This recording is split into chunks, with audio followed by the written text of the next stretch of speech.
Here's how to fix your life in your 20s. And if you're here watching this, part of you already knows the current path isn't it. So let's rebuild one move at a time. Here's a weird question. What's your go-to escape?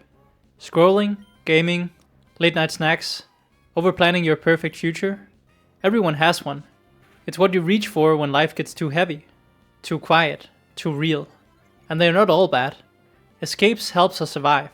But if you're not careful, they become your life. That's what happened to me. I wasn't partying every night. I wasn't doing hard drugs. But I was running. Through YouTube shorts, through overworking, through a dopamine loop that kept me from feeling anything real. The worst part, it felt harmless. It looked like just another Tuesday night. And that's exactly why it kept going. You might call it relaxing. It's deferring discomfort. Trading presence for numbness. Letting your momentum leak out through a dozen quiet habits that never give anything back. Pokemon taught us this too. Spam the same move every turn, you run out of PP. Use too many full restores, you run out and can't afford more. There's no item that fixes everything. But you can swap the loop. Not with shame, not with guilt, but with replacement. Try a walk, a journal session. A 30-minute sprint on something you've been avoiding. Not because it fixes everything, but because it interrupts the autopilot. It reminds you that you have a steering wheel, that you can pivot instead of spiral. You also don't need to go into monk mode. You just need to notice what you're avoiding and start building escapes that help you come home to yourself. The real flex, it isn't discipline, it's intention. Because when your rituals change, your reality follows. Next step is training the body and tending the mind. Your body and mind aren't separate from your goals. They are your goals. Or at least the vehicle you reach them in. Ignore your sleep, your energy tanks. Ignore your food, your mood tanks. Ignore your mind, everything starts to feel foggy and fragile. I used to think I was just high functioning. That as long as I was getting stuff done, it didn't matter if I was anxious, underslept, or running on sugar and self-loathing. But here's the thing, being functional isn't the same as being okay. Eventually I couldn't ignore it. I was always wired but wiped out, constantly tired but couldn't sleep. Every little thing irritated me. I didn't feel broken, I just felt muffled. Like someone turned the saturation down on life. This chapter isn't about becoming a vegan or deleting your socials. It's about remembering that you only get one body and one mind. And they are not just tools, they are teammates. Start treating them like it. Sleep enough to think straight, move enough to feel alive, and reflect enough to know what's actually going on inside. Because when your body is stable and your mind is clear, you're not just functioning, you're actually available to yourself, to your vision, to the next step. And for me, that shift started with the gym. Not because it gave me abs, but because it gave me evidence. Evidence that I could follow through. That I could feel discomfort without bailing. That I could stack wins on days where everything else felt chaotic and like it was falling apart. Lifting taught me patience, consistency, showing up when motivation died. And watching my body change, it rewired something deeper. It made me proud. Not for how I looked, but for how I showed up. And really it wasn't about fitness, it was about integrity. And every rep, every workout, every quiet win, it echoed into the rest of my life. The confidence, the calm, and the clarity. Start with the body, then build the rest. Step 3. You can't fix your life without honesty. Let me tell you, the habit that quietly wrecked more of my 20s than anything else, it was pretending. Pretending I was fine. Pretending I wasn't bothered. Pretending I didn't care about the things that deeply mattered to me. Just to avoid conflict, being judged, or looking needy. And at first, it worked. People liked me. I seemed chill, easygoing, low maintenance. But inside, I was rotting. Because every time you ignore what's true for you, you pay interest on it later. In resentment, in confusion, in self-doubt.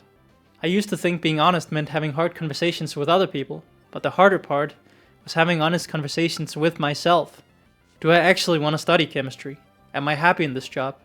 Do I actually like this person, or just the idea of them? Am I creating something that I want, or is this just another escape, another distraction? When I finally got real, I realized most of my chaos didn't come from being incapable. It came from the constant lies to myself about what I wanted, and why I wasn't going after it. Pokemon gets it too. You can't evolve a Pokemon by pretending it's something it's not. You have to train it as it is, learn its nature, its strengths, its limits, then build from there. You won't get an Espeon from handing your Eevee a Firestone. So if you feel stuck, don't reach for motivation. Reach for honesty. Ask yourself, what am I pretending not to know? Because over time, the truth won't hurt as much as the avoidance does. And you can't fix your life until you stop gaslighting your gut. Step 4. You'll never feel ready. Do it anyway. If you're waiting to feel ready, you'll be waiting forever. That was my trap. I told myself I needed more time, more prep, more proof I wouldn't fail. But readiness, it's not a milestone, it's a mirage. What you're calling not ready is often just fear wearing a disguise. Fear of judgment, fear of sucking, fear of being seen trying and still falling short. But here's the truth. Everyone who ever did something brave started out scared. You think they felt worthy before launching a project, posting the art, asking for the thing? They didn't, they just moved anyway. I remember the first time I did something that actually mattered. My voice shook, my stomach flipped. But I took the step, and momentum did what motivation never could. So what are you waiting on? The message you haven't sent?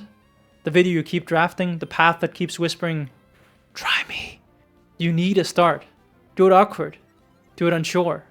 Do it with your full chest and shaking hands, because not ready, it's a signal. And the people you admire? They didn't have fewer doubts, they just moved through them faster. And allowed themselves to fail fast. Pokemon taught us this too. You don't wait until your starter is level 100 to leave Old Ale Town. You leave at level 6 and figure it out as you go. You lose battles, you learn type matchups, you evolve under pressure. So take the step, let it be messy. That's how you build courage. One rep of bravery at a time. Step 5. Invest in your future like you believe in it. Here's a mindset shift that changed everything for me. Stop spending like the future doesn't count, and start investing like you plan to be around for it. For a while, I thought I was being quote-unquote good with money, just because I wasn't reckless. No shopping sprees, no daily takeout. But I wasn't actually building anything either. I wasn't saving with purpose, I wasn't learning how investing worked, I wasn't developing skills that could compound into real value. I was just coasting and calling it responsible. The truth? Avoidance is expensive. Confusion is expensive. Drifting is wildly expensive. Every dollar you don't track, every decision you delay, every year you ignore your future self, that's a cost. But here's the good news. Investing isn't just financial, it's energetic, emotional, directional.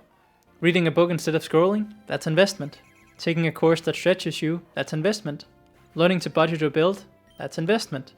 And yes, putting actual money into savings or stocks, or a skill you believe in, it's about self-trust.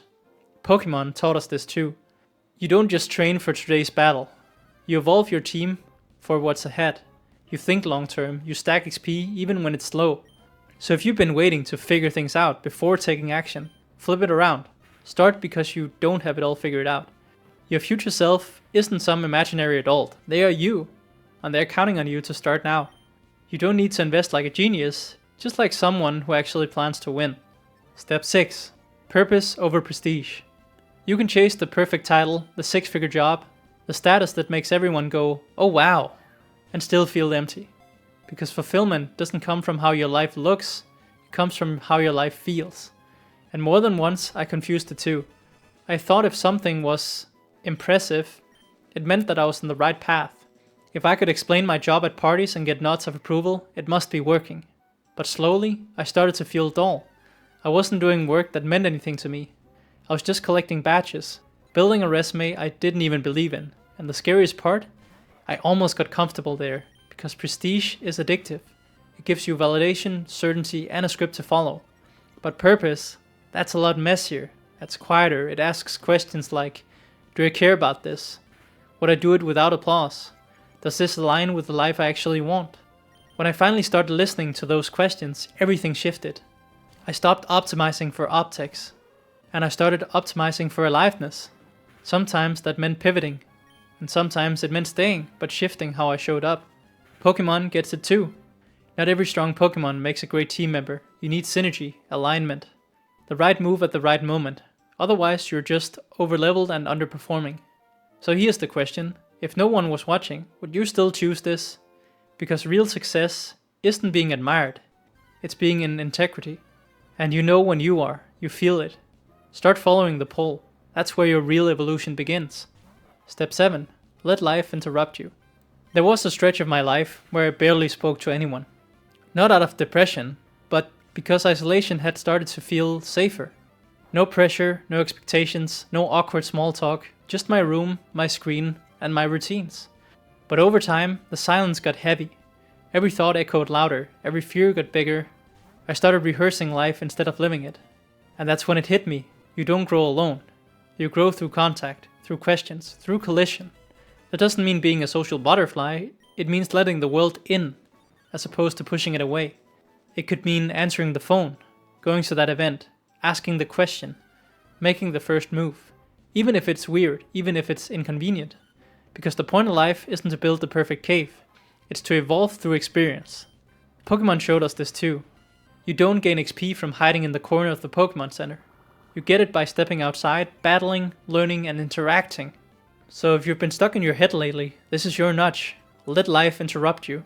Say yes to the walk, say hi to the barista, join the Discord, start the conversation. Because every person you meet, every place you go, every small moment of friction, it all shapes you. Don't be the trainer who never leaves their hometown. Go ahead, champ. Go get your first badge. Step 8. Curate your team. You become who you train with.